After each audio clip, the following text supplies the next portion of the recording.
We moved to Arizona for adventure, and in our 70s, we bought a Jeep to push our limits. Mostly, we wheel alone. We embrace risk, but we're not reckless. Some trails demand more experience that we don't yet have, like the Extreme Terminator Trails in Table Mesa, north of Phoenix. When we saw that Jeep Jamboree offered both lower and upper Terminator, we jumped on the chance. On a perfect late winter Arizona day, clear blue skies, calm winds, and mid-50s temperatures, we rolled out with the Jeep Jamboree group, ready to tackle lower Terminator. Excited? Absolutely. Nervous? Yes. This would be our first true rock crawling experience, and we knew two things. We'd be way outside our comfort zone, and success was far from guaranteed. In this video, we take you through these extreme trails and share a bit about the Jamboree experience. If you're curious about what it's like, stick around. This is going to be a great ride.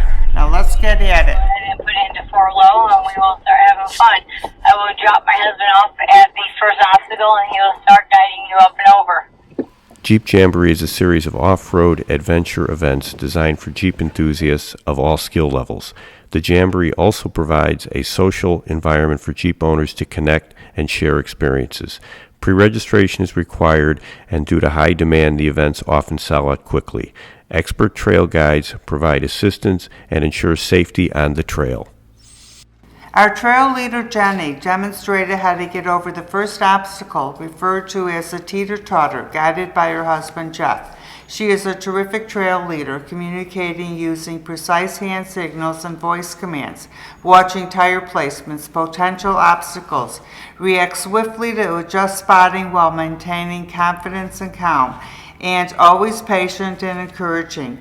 We appreciate how careful and competent all our trail guides were. Jenny then guided me over the obstacle, and I got the teeter-totter. Keep pulling as you're coming. Keep coming. Keep coming. All right, now hold it right there. Straighten out a little bit. There you go. Keep coming. Come forward, forward. All right, perfect. Keep coming. Keep coming. I don't have enough pull. I got it. All right, come on. You push down and I'll pull it. All right. Or let Chad do it. All right. Okay, that's good. All right. See, you just hear it, John. On the first obstacle, the Jeep behind us could not make it over. As you can see, their winch line was attached to our rear recovery point, and our Jeep was used as an anchor. With Jenny's guidance and clear direction, the Jeep was able to clear the obstacle. Undo the winch. Beautiful, guys. Nice teamwork. Yeah.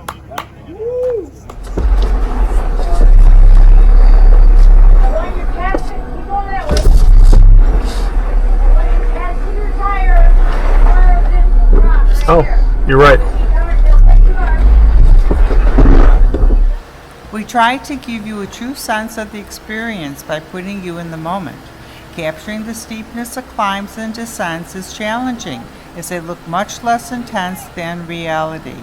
When you are driving, you physically feel the incline, the gravity pulling you back or forward, while the camera only captures the visual aspect, removing all physical sensation. Also, wide-angle action cameras distort perspective, flattening terrain, making steep inclines appear much less dramatic. Including Jenny and onlookers in the frame provides a clear reference point, making it easier for you to better judge the true steepness of the climb. This footage was captured with the 360 action camera.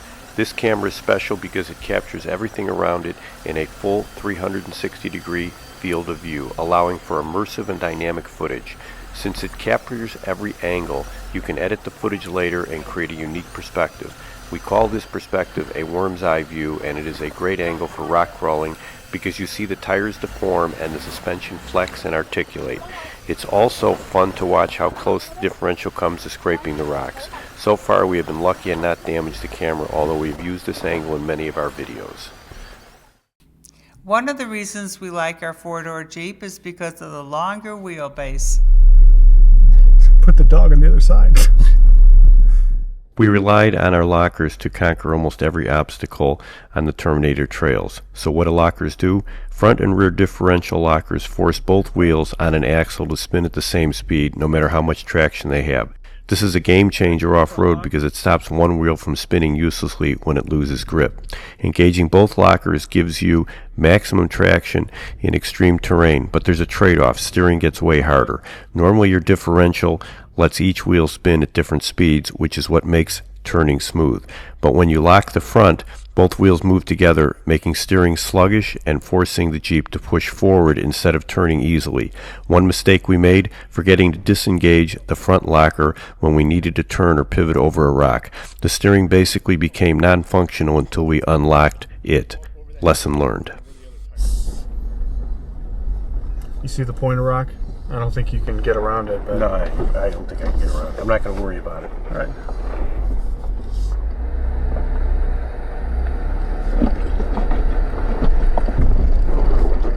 Jim and our son Eric took on Jeep Jamboree, tackling some epic trails. On Friday, Eric handled most of DeSoto Mine Trail, while Saturday was Jim's turn for most of Upper and Lower Terminator. While Jim and I usually share the driving, at Jeep Jamboree I took on a different role, running the cameras and making sure everyone stayed refreshed with cold drinks. Non-alcoholic, of course. Take it easy coming up. You don't have to get too much gas. Just let her crawl up, okay? Yep. If we go too hard, we're going to get tippy. There you go. We got good momentum there. Go ahead and go forward. Go ahead. Now we're going to go straight forward. Okay. We're going to go straight forward. Come on forward. Am I going forward? Yep, come on forward.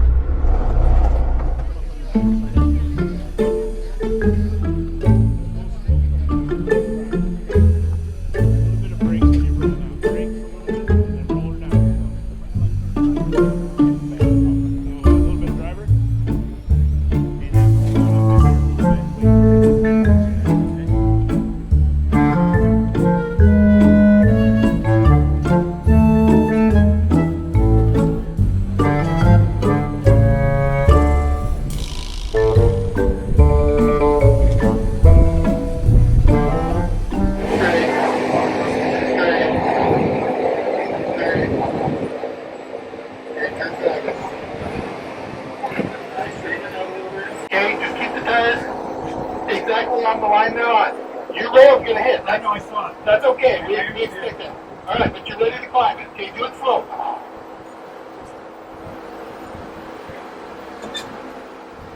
Looking good. Looking good. Good. Okay, your driver. And you come up. Your driver. Here you go. Keep coming. Don't try to pulse it. Just slowly go through. There you go. Awesome.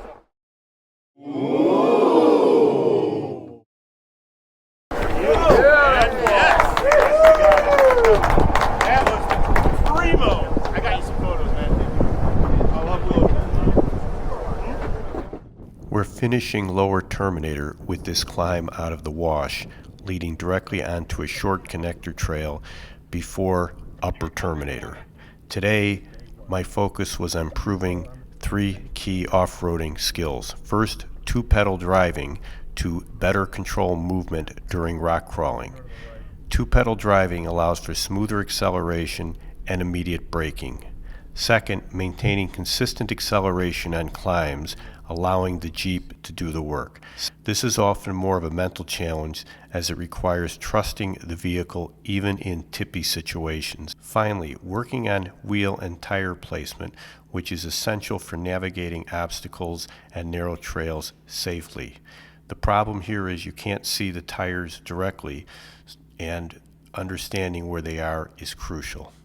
I made progress in these areas in the lower section, and I was looking to further refine these skills on Upper Terminator. Upper and Lower Terminator Trails are located deep in the rugged Table Mesa area north of Phoenix. This BLM managed 11,500 acre area is an off-roader's paradise. Fran and I love this area and have run many of the trails here. The Terminator Trails are short, totaling a little over 2 miles, and they push off-road enthusiasts and their vehicles to their limits. Vehicle damage and transmission breakage is common on these trails. Our 24 Rubicon has 37-inch mud terrain tires and a 3.5-inch lift. We recently installed beadlock rims and we aired down on these trails to 10 psi, much better than the 15 psi we would have been limited to before the beadlocks. These extreme trails wind through a narrow, rocky wash packed with tight turns and massive obstacles. Extreme rock crawling defines the journey. Boulders loom, tires claw for traction, and you will find your vehicle pitching and rolling at extreme angles, often severely off-camber. And for first-timers like us, it can be intimidating. You must trust your rig and your spotter. Some of the obstacles have bypasses. The wash is located in a beautiful canyon. We were surrounded by jagged granite and sandstone walls of layered rock with shades of black, gray, red, and green. Rock formations and boulders are scattered all over the ground, worn smooth or fractured, adding to the gorgeous mix of colors.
Go! Let him crawl himself. Like I told him earlier, let him keep him up for okay. Come on forward.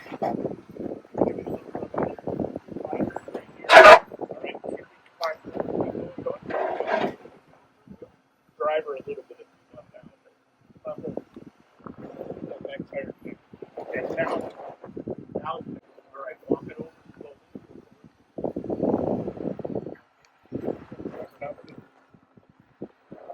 There you go. You're all the way up.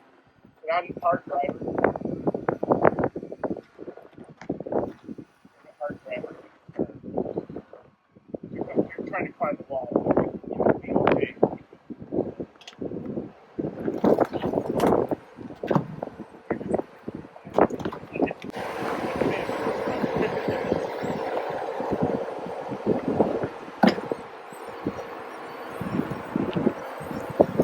Great job.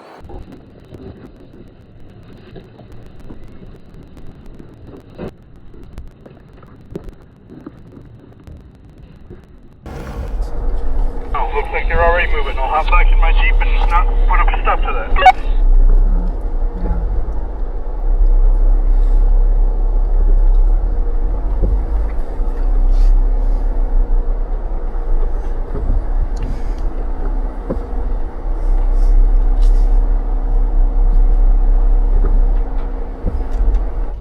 There you go, forward. Whoa! What I wanted. And we gave it to you. He did. Yeah.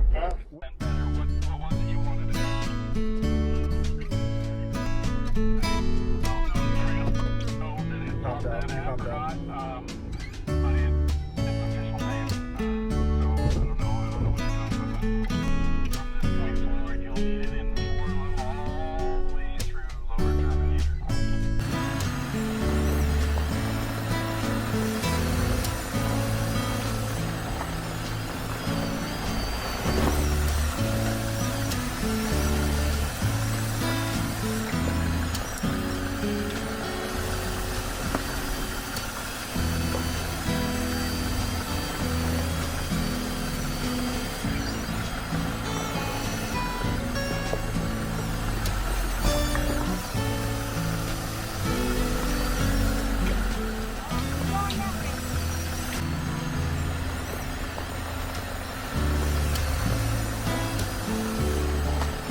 dust.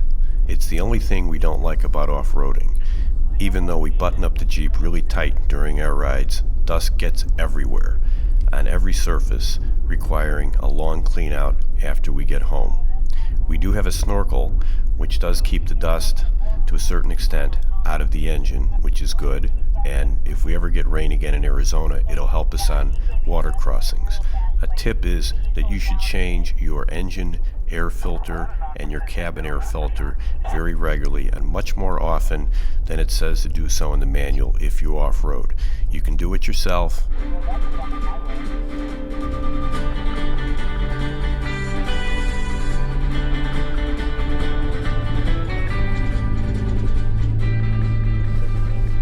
As we turned off Table Mesa Road to air up before heading onto the 17, we reflected upon what a great adventure today was. We certainly got out of our comfort zone. What an experience we had. We hope you enjoyed today as much as we did. Please join us on our next off-road experience. See you then.